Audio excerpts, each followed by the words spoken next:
بسم اللہ الرحمن الرحیم۔ ناظرین، نظر بد کی 15 علامات اور ان کا علاج۔ جب یہ علامات ظاہر ہونے لگ جائیں تو سمجھ جائیں نظر بد ہے اور اس کے لیے کیا کرنا ہے۔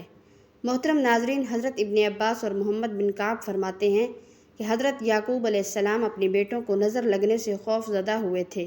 ان کے بیٹے خوبصورت، خوش نظر، حلیے والے اور خوش منظر تھے، لہٰذا یعقوب علیہ السلام اس بات سے ڈرے کہ کہیں لوگ ان کے بیٹوں کو نظر بد کے ذریعے نقصان نہ پہنچائیں، کیونکہ نظر بد لگنا حق ہے جو کہ کسی ماہر گھڑ سوار کو اس کے گھوڑے سے گرا دیتی ہے۔ پس اللہ کے رسول محمد صلی اللہ علیہ وآلہ وسلم نے ارشاد فرمایا، اور نظر بد لگنا حق ہے، اور اگر تقدیر پر کوئی حاوی ہو سکتا ہے تو یقیناً نظر بد حاوی ہو جاتی ہے، اور اگر تم لوگوں کو خود کو غسل دینے کا کہا جائے تو غسل دو۔ حضرت سلمہ رضی اللہ تعالیٰ عنہ سے روایت ہے کہ ایک دفعہ حضور صلی اللہ علیہ وآلہ وسلم ان کے گھر تشریف لائے اور ان کے پاس ایک بچی بھی تھی جس کے چہرے پر پلاہٹ اور کمزوری تھی، تو رسول اللہ صلی اللہ علیہ وآلہ وسلم نے ارشاد فرمایا، اس پر دم کراؤ، کیونکہ اس پر نظر کا اثر ہے۔ جس کی نظر ہوتی ہے وہ حاسد ہوتا ہے، لیکن ہر حاسد کی نظر نہیں لگتی، اسی لیے جب حاسد حسد کرتے ہیں تو ہمیں ان کے شر سے اللہ کی پناہ طلب کرنے کا حکم اور تعلیم دی گئی ہے۔ بڑوں کی نسبت بچوں پر نظر بد کا اثر جلدی ہوتا ہے۔ ایک دفعہ رسول اللہ صلی اللہ علیہ وآلہ وسلم نے جعفر طیار رضی اللہ تعالیٰ عنہ کے بچوں کو دیکھا تو ان کے بچوں کی والدہ اسماء بنت عمیس رضی اللہ تعالیٰ عنہ سے دریافت کیا، کیا معاملہ ہے؟ میں اپنے بھائی کی اولاد کے جسم دبلے پتلے دیکھ رہا ہوں، کیا انہیں کوئی مشکل، بھوک، بیماری یا تکلیف وغیرہ درپیش ہے؟ اسماء بنت عمیس رضی اللہ تعالیٰ عنہ نے عرض کیا، جی نہیں، انہیں بہت جلد نظر لگ جاتی ہے۔ تو رسول اللہ صلی اللہ علیہ وآلہ وسلم نے اسماء رضی اللہ تعالیٰ عنہ کی اس بات کی تائید فرماتے ہوئے ارشاد فرمایا، ان پر دم کرو۔ حضرت اسماء بن عمیس رضی اللہ تعالیٰ عنہ کا فرمان ہے کہ میں نے رسول اللہ صلی اللہ علیہ وآلہ وسلم کی خدمت میں دم کے الفاظ پیش کیے تو انہوں نے ارشاد فرمایا، ان پر دم کرو۔ دم سے مراد وہ الفاظ ہیں جن کے ذریعے اللہ تعالیٰ کے حضور نظر بد، جادو، آسیب اور بیماری وغیرہ سے نجات اور شفا طلب کی جاتی ہے، اور کسی شک اور شبہ کے بغیر یہ کہنا حق ہے۔ اس کام کے لیے قرآن کریم کی آیات مبارکہ اور رسول اللہ صلی اللہ علیہ وآلہ وسلم کی صحیح ثابت شدہ احادیث مبارکہ میں بیان کردہ الفاظ کے علاوہ کوئی اور الفاظ استعمال کرنا جائز نہیں۔ نظر بد یا جادو اور آسیب کا اثر ہونے کی بہت سی علامات ہوتی ہیں۔ کچھ علامات تو ایسی ہوتی ہیں جن کے ظاہر ہونے کی صورت میں مزید کسی جانچ کی ضرورت نہیں ہوتی، اور کچھ علامات ایسی ہوتی ہیں جن کا سبب کوئی جسمانی یا نفسیاتی بیماری یا غیر معمولی رویہ بھی ہو سکتا ہے۔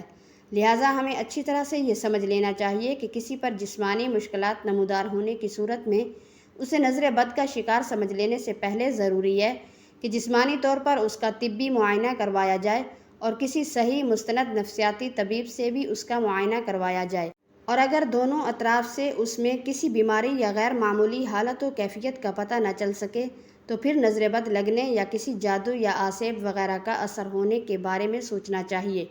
طبی اور نفسیاتی معائنے کے بعد اس امکان کے بارے میں سوچنا چاہیے، فی الفور اس پر یقین نہیں کر لینا چاہیے یہ نظر ہی لگی ہے یا کوئی جادو یا آسیب وغیرہ کا اثر ہو گیا ہے۔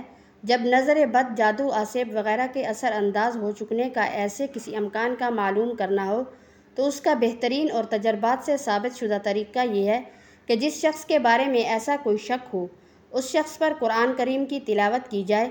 ان آیات کی تلاوت تو صحیح عقیدے اور عمل والے علماء کے تجربات کے مطابق اور بلا شک و شبہ اللہ تعالیٰ کی مشیت سے ایسے معاملات میں علاج کی تاثیر رکھنے والی ہوتی ہیں۔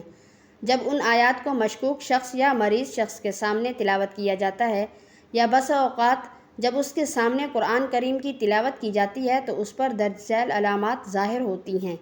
نمبر 1، چہرے پر پلاہٹ ظاہر ہونا۔ نمبر 2، سینے میں گھٹن کا احساس ہونا۔ نمبر 3، تلاوت سننے کے دوران جسم کے مختلف حصوں میں درد ہونا۔ نمبر 4، معمول سے زیادہ گرمی محسوس ہونا۔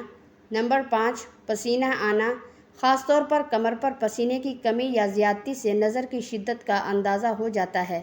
نمبر 6، پہلوؤں میں درد محسوس ہونا۔ نمبر 7، بے چینی کی کیفیت ہو جانا اور ادھر ادھر دیکھتے اور متوجہ ہوتے رہنا۔ نمبر 8، رونا یا کسی سبب کے بغیر رونے کی کیفیت کے بغیر آنسو جاری ہو جانا۔ نمبر 9، کسی وقت یہ حالت پاس بیٹھے ہوئے لوگوں پر بھی ظاہر ہو جاتی ہے جو کہ علاج کی غرض سے نہیں بیٹھے ہوتے۔ ایسی صورت میں معالج کو ان کی طرف بھی توجہ کرنی پڑتی ہے، لیکن دیکھنے والوں پر یہ عموماً یہ اثر مریض کی حالت دیکھنے یا آیت شریفہ کو سمجھنے کی وجہ سے ظاہر ہوتا ہے۔ اس سے یہ نہیں سمجھا جانا چاہیے کہ وہ لوگ بھی کسی نظر بد، جادو یا آسیب وغیرہ کا شکار ہیں۔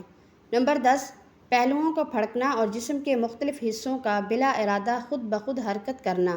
پھڑکنے اور حرکت کی کیفیت، رفتار اور انداز سے بھی علاج کرنے والوں کو نظر بد کی قوت کا اندازہ ہو جاتا ہے۔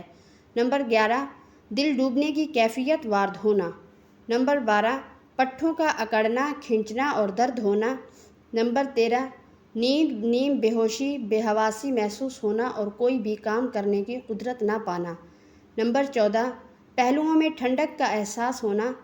نمبر 15، کسی طبی اور مادی سبب کے بغیر جسم پر نیلاہٹ اور سبزی مائل دھبوں کا ظاہر ہونا۔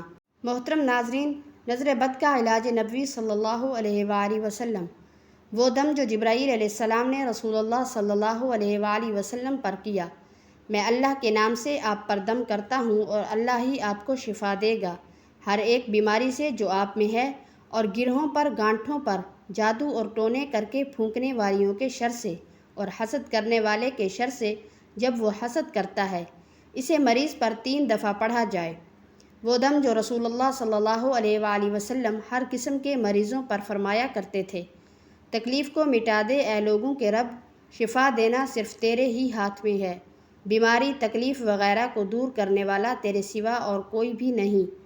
بس اللہ رب العزت سے دعا ہے کہ اللہ تعالی ہر بری بیماری سے محفوظ فرمائے اور اپنے حفظ و امان میں رکھے، آمین ثم آمین۔